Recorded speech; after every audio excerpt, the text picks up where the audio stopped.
Hi everybody, this is Deb and I am back with some bonus content and some chit chat. So you certainly do not have to watch this in order to complete the EASTMORELAND quilt that we are working on. But I thought that I would, since I'm doing this, I would jump on and show you what I am doing. Let me see if I'm on. I think that I am. Let me move that just a little bit. So this is where I left off. Basically, I still have the freezer paper on. I have the first layer of basting. This is this first layer, which is next to the freezer paper, is what Kathy recommended, and this is what I have done. I have taken a 1/4 inch washi tape and I have put that next to that first basting stitch, and I have added another basting stitch, and I have done that all the way around. And the only part that I have left is this little part right here. So I thought that I would finish this off and then show you how I do the cross stitch again, show you what the next step is. And I mean, you guys are certainly, you know, I'm sure that you have done embroidery before, and there's really nothing to it. But I thought that I would get on here and finish it up and then move on to the cross stitch part. My first two videos, as you know, part 1 and part 2, were fraught full of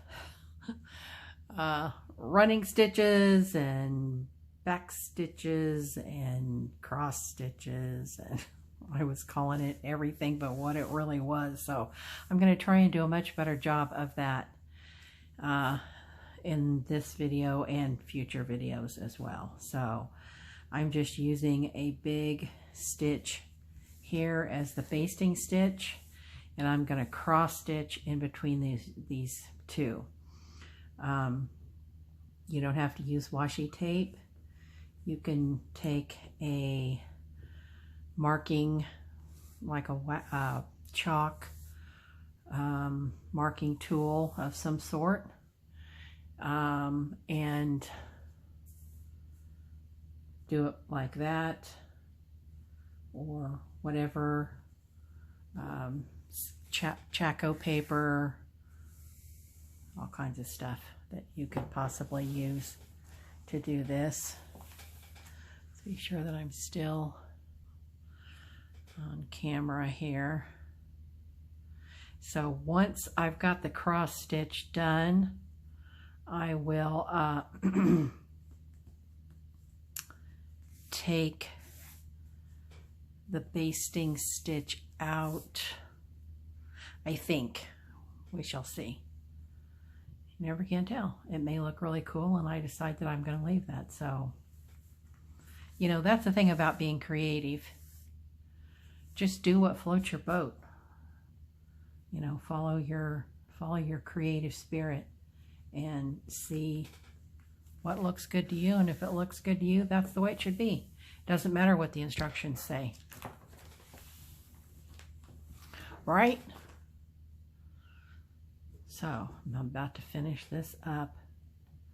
I'm just using a pearl cotton. I used a heavy weight so that you could see it easier. I think it was a 5, if I'm not mistaken. I obviously have way too much thread on here. I had told you before that if you put your mat behind there, so that way you don't have to see how I'm holding it right now. You don't have to hold it. You can just, because you've got the mat under there, you can just slide your needle like that.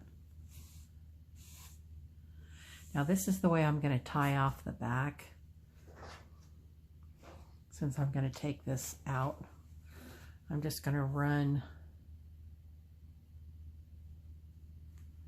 Am I on camera? I'm gonna, oops, I better go through the right way. Like this. Bring it around to the back.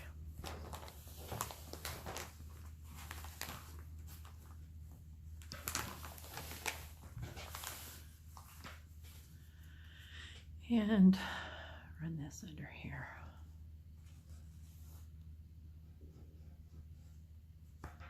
Like this. Oh, crud.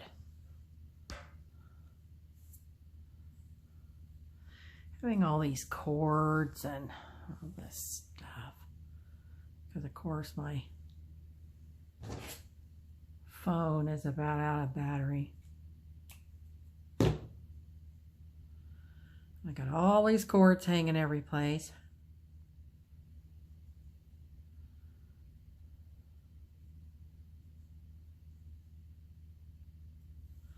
All right, let's try it again.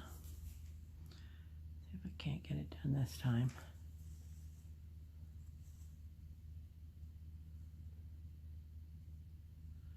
And just run it under several. See, the same way I did here. Just so that it's out of the way.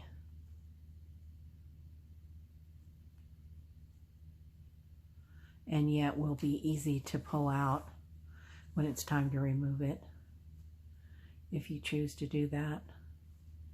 Now, one thing I'll tell you, just like with any household, you're liable to hear some dogs barking, or my husband coming in and out, or him doing his thing out in the garage, because he does woodworking, and he's out there sanding and all that kind of stuff. So this is where we're at. This is what we've got done. So freezer paper, first line of stitching recommended by Kathy. Washi tape, second line of stitching, which I thought would be a handy dandy thing to do. We shall try it and see how that works. Okay, so now this is the thread that I chose, DMC in ecru. I already have it on a needle here. So I'm going to take this washi tape off. I'm just going to take one off for now, just to be sure that this works according to what my brain thinks. Who can tell? So, but if you don't try it, you don't know, right? Okay, so again, I am going to come up in this corner. Let me see if I'm on camera here. I'm going to come up in this corner right here.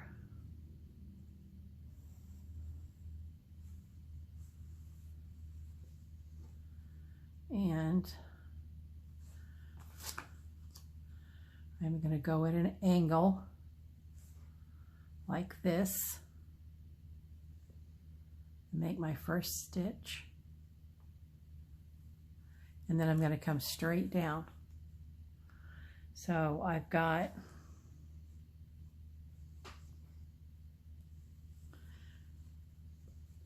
I came up here, I angled it and sunk my needle there. I came straight down, and I'm gonna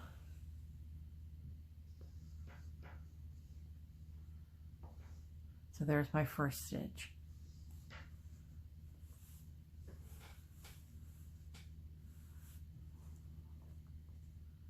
Okay, I'm going to angle this one. I'm going to do it just like I did here. I'm going to angle it like this and come down.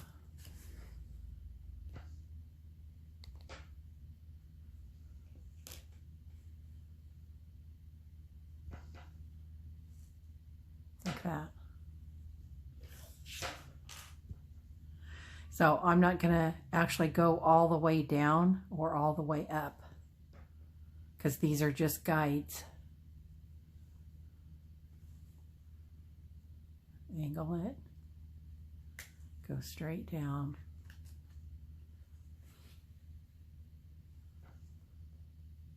Angle, straight down.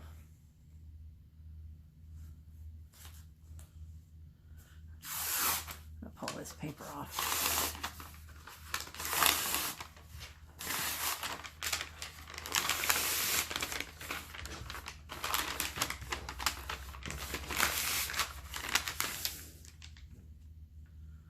There you go.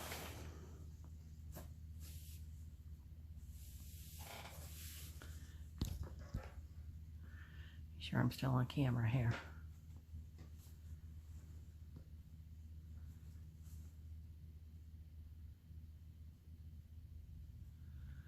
Am I? Yes. I believe I am.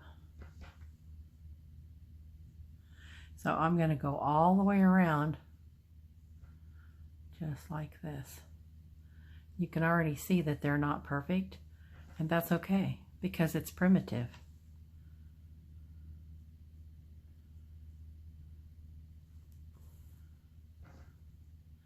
You don't want to pull them too tight. You just want them to be a natural.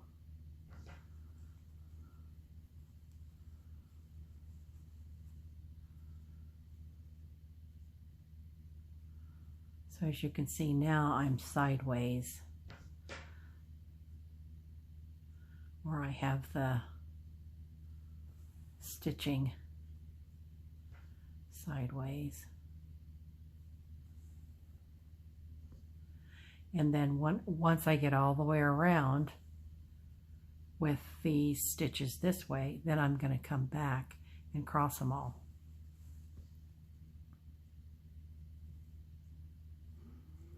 Am I still in? Yes, I think I am.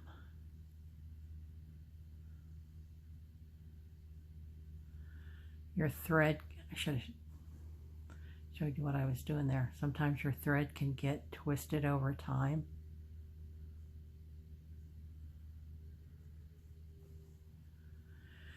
And you have to untwist it.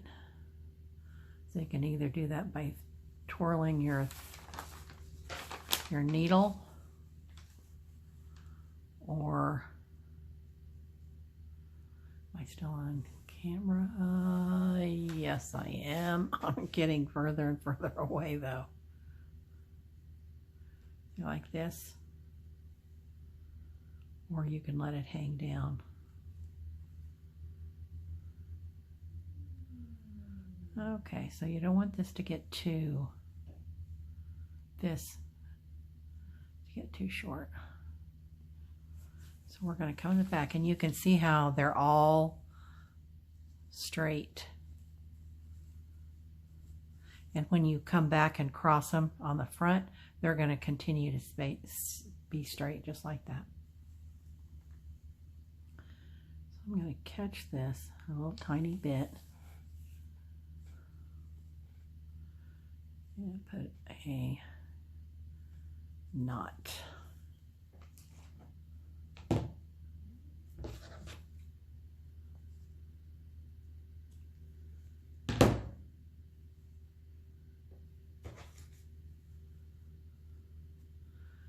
pull this one out.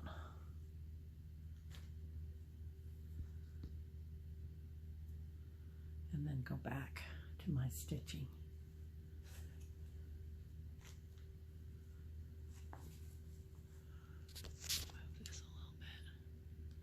There we go.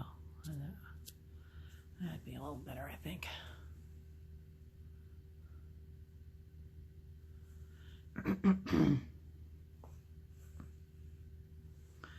So,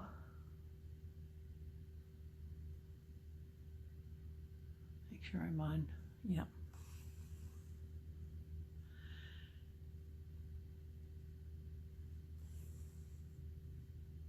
Hope everybody's doing well. I told you I was going to chit-chat, and I'm not much of a chit-chatter. I don't have a lot to talk about. I live a pretty boring life. So, you know, we're retired and our kids do live down here. We moved to Tennessee. We're in the Nashville area. And we moved to Tennessee a little more than 12 years ago because our daughter and her family moved down here. We are from Kansas City. Kansas City is our home. Well, Kansas City is my home anyway. And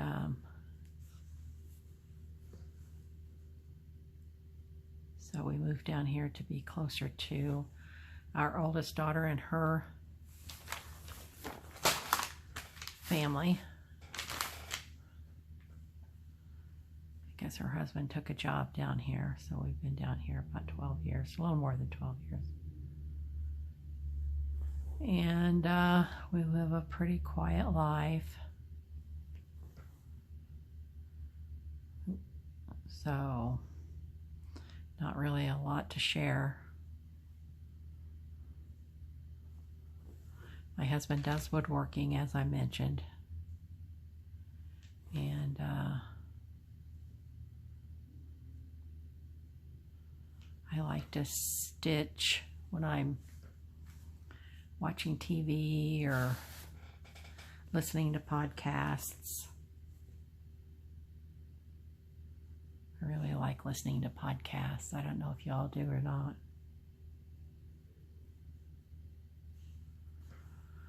So, I recently watched a documentary. I know, I'm a weirdo. I like to watch documentaries. If you had told me when I was a kid that I like to watch documentaries, I'd say, are you crazy? But yeah, I do. I like to watch documentaries. And I saw a really good one on, I think it was Netflix, the other day on Shania Twain. Now, who knew that Shania Twain was from Canada? Not me. You know, so many times you expect that country music singers are from Nashville or live in Nashville. Well, she doesn't.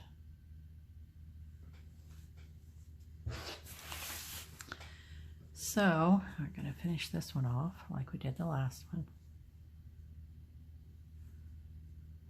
Just catch a little tiny bit. You don't want it to go through to the other side. And if it does, I don't see that as a big deal. Again, you know, primitive.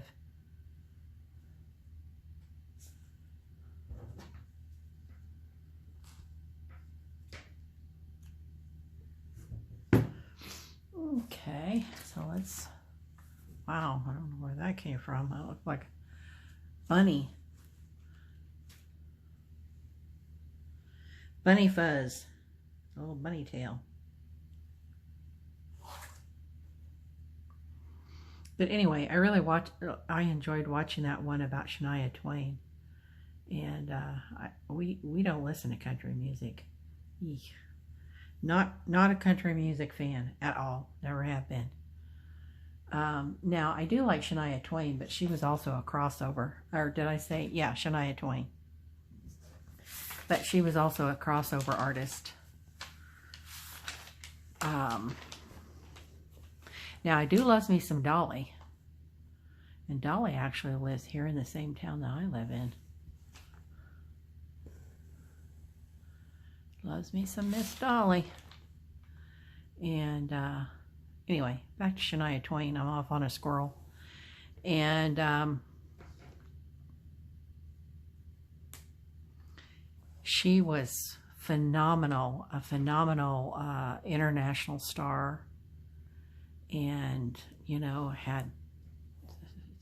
broke all kinds of records with her recordings and videos, you know, back in the video days. And she was out horseback riding. Now I'm going to give the story away, but I mean, it definitely is worth watching. But she was out horseback riding and got bit by a tick and got Lyme's disease. And that took care of her voice. So it's just strange the way things work like that in life, isn't it?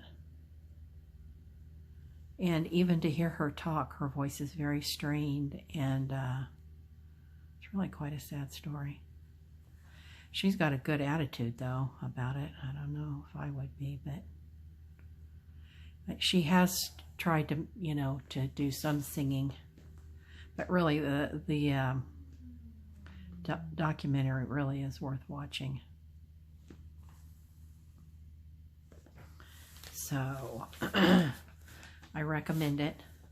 See, I like the way that these are in, you know, the basting stitches have got the cross stitches in between there. I think that looks kind of cool myself. And so I might just keep it like that. I don't know. We shall see. So in the last video, I was saying, oh, just don't even listen to me. Everything was a running stitch. Good night. And it really wasn't. There were back stitches and there were stem stitches, and goodness, I am a knucklehead without any doubt. Let's pull this one back. I think once I get to the end here, I'm going to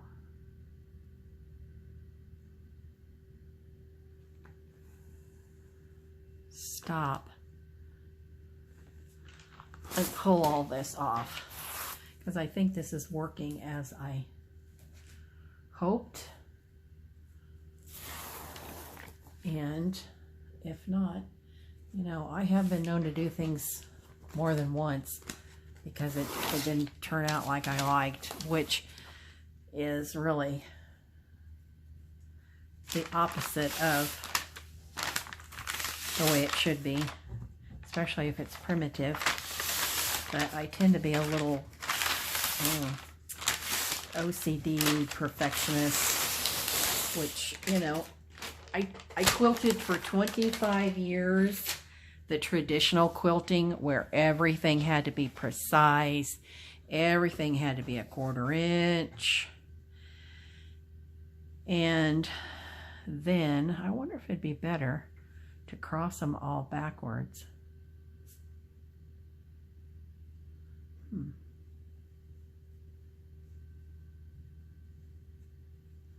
Let's do it this way, just to see. And anyway, you know, everything had to be 1/4 inch and trimmed up and squared up and, you know, all that.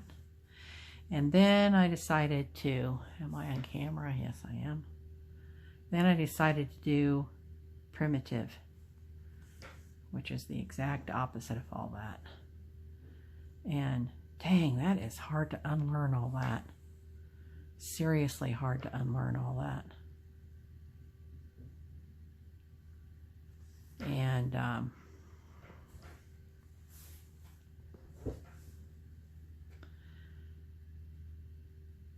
so especially helpful to me was Sherry, because Sherry's attitude was, you know what, just grab it up off the floor and just make do with whatever you got. And oh, that was just so perfect. And so she was always such a great encouragement.